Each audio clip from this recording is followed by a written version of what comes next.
Oke, masih ada yang lain di luar? Masih ada yang di luar?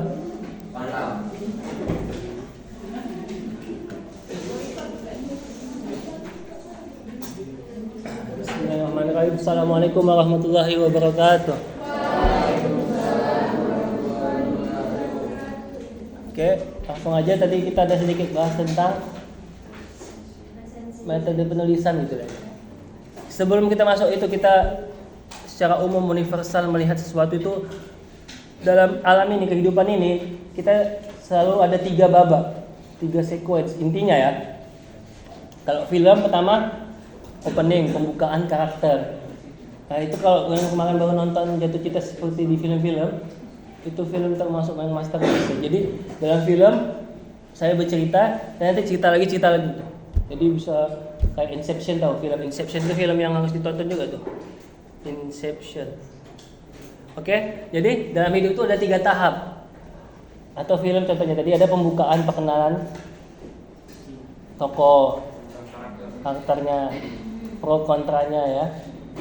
Captain Amerikanya, Black Widow-nya, Hulk-nya. Yang di tengah baru adalah di situ ada namanya permasalahan atau konfliknya. Oke. Baru nanti setelah ada permasalahan, baik itu alurnya maju mundur atau permasalahannya itu terkait sama konflik internal atau sebagainya. Nah, baru yang ketiga kan namanya solusinya, pemecahannya dan endingnya gitu ya. Sama kayak main catur, ada 3 tahap. Opening kan, nanti udah masuk ke tahap ya tadi pertengahan. Enggak, udah tahap opening, tahap pembukaan. Tahu catur kan? Ketika kita main catur ada pembukaannya nih. Biasanya udah 5-6 langkah, setelah itu baru masuk pertengahan. Middle game, game pertengahannya di tengah. Baru nanti ada end game. Nah, end game terhebat di dunia sekarang namanya Marcus Carlsen. Dia end game-nya, dia bisa mengubah game yang tadinya harusnya dia kalah. Pas di end game-nya itu, endingnya itu dia punya strategi khusus. Itulah dia 3 tahap babak kehidupan. Kita dari awal, kita namanya manusia nih pertama kali lahir, berarti namanya masih awal ya, dari mulai bayi. Tahap awal itu bayi sampai remaja itu udah di tengah kayaknya. Sampai anak-anak lah ya. Kalau bahasa Arab namanya gulamun. Gulam, tau kan?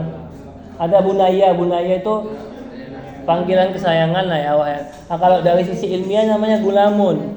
Gulamun itu kayak masih anak-anak, bocil lah. FF apa lagi? Jadi bayi atau masih bocah itu, bocah cilik kayaknya umurnya itu antara 0 berarti sampai 5. Kalau kita lihat dalam Islam atau dalam ilmu psikologi ada namanya 0 sampai 7. 7 sampai 14 sampai 21. Kelipatan 7 itu adalah tahapan kehidupan manusia. 7 tahun kita udah mulai SD, berarti kita disuruh untuk mulai belajar yang lebih serius ya. Dunia bermainnya dibagi atau bermain sambil belajar. Setelah kita umur 14, situlah dia masuk pertengahan kehidupannya, usia remaja awal namanya. 14 tahun itu udah mulai betul-betul menekuni satu kajian. Kalau di barat dia nggak usah banyak-banyak, atau di Jepang, di Korea 2-3 materi atau 2-3 mata pelajaran dia kuasai itu udah cukup, tapi betul-betul dalam. Kalau kita kan semua dipelajari, habis itu nggak dapat apa-apa kan. Yang ada udah bosan belajar. Itu dia. Remaja awal di usia 14 nanti sampai mungkin remaja sampai dewasa namanya. Ya dewasa tadi 14, 21, 21 ke 7 kelipatan 7 28 itu udah mulai dewasa. Baru mulai tahapan dewasa awal. Dewasa itu dimulai di usia 30 gitu lah ya. Sampai itulah 40. Kalau 40 tahun umurnya udah hidupnya nggak bagus, nggak nggak ada kerjaan tetap, nggak terarah, udah hancur aja, bagus ke laut aja, buang aja ke tong sampah gitu. Kenapa? Nabi-nabi itu di usia 40, orang-orang yang mulai matang suksesannya atau bisnisnya di usia 40 tahun. Gitu ya. Ada tahapan, dan di usia 28 itu kalau bisa udah nikah atau udah ada kerjaan tetap gitu, udah punya passion.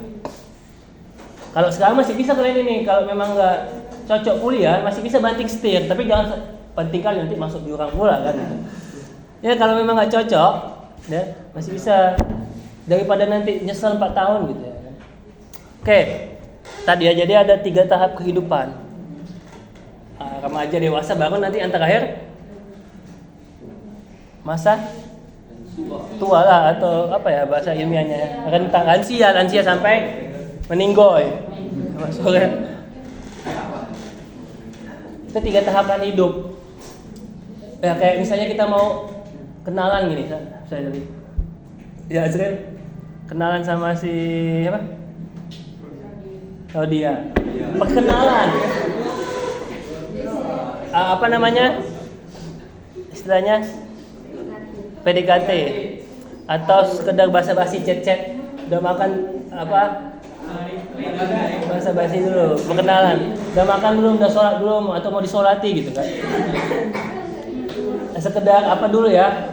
Akrab ya. Baru bahas tahap pertengahan. Kok dia mau diajak jalan berarti? Oh, kalau dia memang chat Azil dibalasnya, berarti ibaratnya kan dia memang berarti kan kalau gini sih, kalau cewek udah nggak respon, nggak cepat atau nggak balik tanya atau nggak banyak itu, berarti udah nggak usah habis waktu. Mundur aja, bagus, mundur teratur. Nanti aja tunggu tamat kuliah udah malah Azil nanti chat cewek itu kan. Nggak dia nyesal nanti kan. Jadi kalau memang jadi jangan buang waktu, laki-laki itu harus tegas. Apa namanya? Ada yang 4 tahun, 5 tahun terakhir diselingkuhi kan udah kan? Kamu di mana gini-gini sama siapa? Rupanya di kafe. Di kafe dia sama cowok lain. Cowok lain. Di kafe aja sama. Ada tuh. Enggak. Perkenalan, baru nanti ini akrab, baru yang terakhir udah intim, keintiman lah yang udah betul-betul cintai gitu tahapannya. Ya kalau bisa mencintai ya udah dalam pernikahan. Apalagi yang tahapan hidup lagi ya. Apalagi yang bisa kita ambil dari 3 tahapan? Misalnya apa ya? Atau bisnis lah, memulai bisnis, merintis bisnis. Karena kita ini generasi perintis, bukan? Pertama kita merintis bisnis kita, baru lama-lama nanti dia berkembang. Merintis berkembang lama-lama itu nanti tahap sukses endingnya. Nah mudah-mudahan jangan ke bawah. Pokoknya gitu deh kehidupan. Masuk ke kita ke ilmiah, ke tata cara penulisan ilmiah. Awal mulanya pasti ada namanya. Tadi perkenalan ya kalau Azil sama. Kalau ini namanya pendahuluan. Pendahuluan itu bisa isinya kata pengantar. Tadi apa lagi? Daftar isi di atasnya. Dia nggak masuk. Dia masuknya ke gini dia titik 3. Dia tuh kayak tambahan nanti. Apa lagi selain kata pengantar? Hah? Selain kata pengantar apa? Banyak lah, latar belakang. Apa lagi? Tujuan penelitian. Apa lagi? Manfaat penelitian. Kalau skripsi nanti kajian terdahulu sebelum kalian mengkaji tentang misalnya tentang apa ya? Tentang ekonomi Islam di Tembung, ada nggak yang udah membahas perkembangan ekonomi Islam di Tembung? Atau mungkin di Batang Kuis gitu kan? Oke, kata pengantar, latar belakang, LBM, rumusan masalah dan sebagainya. Ini sebenarnya digunakan untuk skripsi atau kajian ilmiah kayak jurnal sebagainya. Jadi nggak usah perlu. Makanya Bapak coba minta kalian kalau nanti nulis makalah nggak usah habis-habis waktu di sini. Karena ini semuanya masuk di sini pendahuluan, 1 halaman aja udah cukup. Di 1 halaman itu bisa dimasukkan itu gitu. Latar belakangnya kenapa menulis ini, karena kajian hadis ini penting. hadis ini sebagai sumber. Itu di situ masuk basa-basinya. Tujuannya apa? Salah satunya untuk memahami hadis dan untuk memenuhi tugas mata kuliah. Baru masuk nanti sedikit dalam hal ini dibahas diambil sedikit daftar isi, dibahas sedikit. Kami akan membahas tentang ini sedikit. Nah, udah jadi pendahuluan itu itu. Jadi nggak perlu lagi yang kayak gini-gini, habiskan waktu sebenarnya. Oke. Kalau kita masuk ke pendahuluan dalam review buku, berarti pendahuluan dalam review buku isinya apa? Pendahuluan dalam review buku isinya apa aja? Identitas buku sama apa lagi? Profil. Apa lagi? Profil buku atau identitas buku. Apa lagi? Ya itu lah masuk semuanya. Terus apa lagi? Belum. Ini masih ke pendahuluan ya. Bisa juga abstraknya tadi bagus. Atau apa lagi? Bukan ringkasan buku tuh. Ringkasan buku maksudnya? Ya bisa juga sih, tapi profil buku lah terutama. Profil atau identitas buku. Intinya perkenalan buku ini. Apa namanya?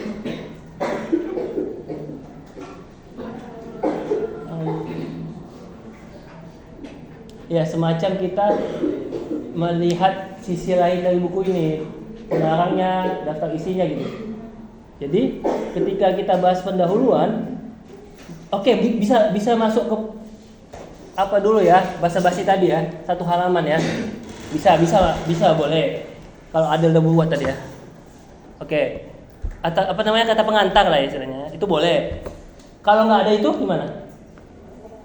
Ya bisa juga gitu, nggak masalah karena intinya ada di mana? Intinya di profil buku tadi. Ketika ada profil buku, tapi kan sebelum nulis profil buku kan nanti bisa dimasukkan juga bahwa buku ini adalah buku yang digunakan untuk mata kuliah hadis dan buku ini telah kami pakai di dalam beberapa pertemuan. Terus buku ini sangat sebagai penunjang mata kuliah hadis gitulah ya. Dalam memahami hadis ekonomi, buku ini sepertinya sangat penting. Pokoknya ada kata-kata sininya, baru masuk ke profilnya lah. Untuk itu, oleh karena itu, sebelum masuk kepada pembahasan inti, ada baiknya kita membahas tentang profil buku, gitu kan. Dah, ini 1 halaman aja. Profil buku 1 halaman. Perkenalan buku tadi ya, cetakannya udah berapa, itu biasa di halaman-halaman awalnya ya, halamannya gitu. Dah. Ya kan itu ada di halaman berapa tuh, Gen? Coba tengok. Yang ada cetakannya, ada di halaman pertama-tama kan? Ada apa ganda? Sebelahnya itu tuh. Dah. Oke, jelas. Itu berarti namanya apa tadi? Perkenalan buku atau pendahuluan ya. Udah. Oke, selesai pendahuluan. Bisa. Udah dapat. Dan masuk ke bab 2. Kalau kita nulis makalah, bab 2 itu adalah judul. Apa judul makalahnya? Nah, kalau masuk ke buku, ke review buku, berarti bab 2 itu analisis, konten analisis atau kajian isi dalam bukunya. Ringkasan bukunya, betul ya? Oke, ringkasan buku. Nah, itu secara analisis kalian lah, kalian simpulkan buku bab 1, bab 2 itu kajiannya tentang pembahasan apa gitu. Intinya apa poin-poinnya. Udah. Setelah itu baru masuk ke kesimpulan atau penutup atau apa kalau bab 3 biasanya? Kesimpulan lah ya. Kesimpulan. Tunggu dulu judul intinya dulu, judul ilmiahnya dulu. Kesimpulan atau penutup. Oke? Bisa tadi masuk apa ke kekurangan. Apa lagi? Saran atau rekomendasi. Jadi ini buku ini kalian sarankan nggak untuk untuk kajian orang yang meneliti kajian ekonomi, siapa yang mau membahas tentang ekonomi Islam, bisa nggak buku ini dipakai sebagai rujukan? Menurut kalian gimana? Ya udah, itu sarannya. Tapi sebelum sampai ke saran atau rekomendasi tadi atau kalau makanan nama testimoni ya, misalnya makanan tadi Bapak tuh gado-gado tadi harga kaki 5, rasa bintang 5. Nah, gitu misalnya kan. Silakan dibeli di toko terdekat. Hubungi kami. Kan ada istilahnya, apabila makanan ini lezat, silakan beritahu teman Anda. Kalau nggak lezat diam-diam aja, kalau nggak enak diam-diam aja gitu kan. Ya, ini saran ini jangan langsung dia sebelum saran tadi ada kelebihan dan kekurangannya diulas. Gaya bahasanya Bapak ulangi, gaya bahasa buku ini, gaya penulisannya. Apakah banyak gaya dia atau apa hanya normal? Udah. Baru buku ini bahasanya bisa dimengerti nggak? Udah dimengerti nggak? Yang Bapak bilang tadi kekurangannya buku ini ada apa? Tidak ada? Enggak. Tadi apa Bapak? Dalam buku ini nggak ada salah satu kekurangannya? Rangkuman kesimpulan nggak ada, coba. Harusnya kan ada 1-2 poin. Mungkin dianggapnya anak Feby, Eki, B ini udah pintar-pintar. Nggak perlu lagi kesimpulan. Anak SMA mungkin pakai kesimpulan ya. Kalau anak kuliah mungkin nggak tahu lah ya. Nah gitulah gitu. Tiga tahapan tadi. Baru tadi kalau mau masuk daftar isi di sini. Coba tengok daftar isi di buku itu. Pasti dia ada di dia nggak dihitung halaman Romawinya, tapi dia yang dihitung sebagai itu atau Romawi kecil ya. Dia nggak dihitung angka Indonesia tapi angka Romawi kan? Iya. Cover. Nanti kalau kamu masuk tadi kata pengantar. Baru nanti daftar isi ya, daftar isi. Nah, itulah dia metodologi penulisan ilmiah, sistematikanya. Seperti itulah.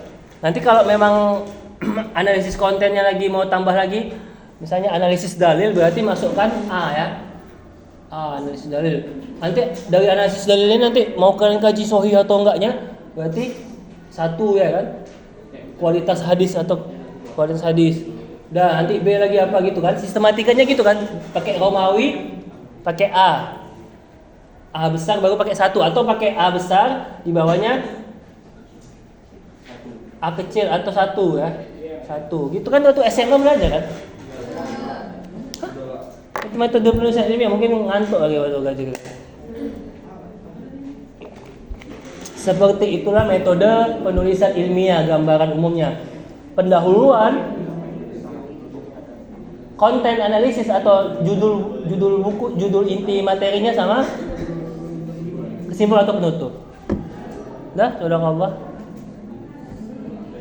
Mudah kan? Ada lagi pertanyaan?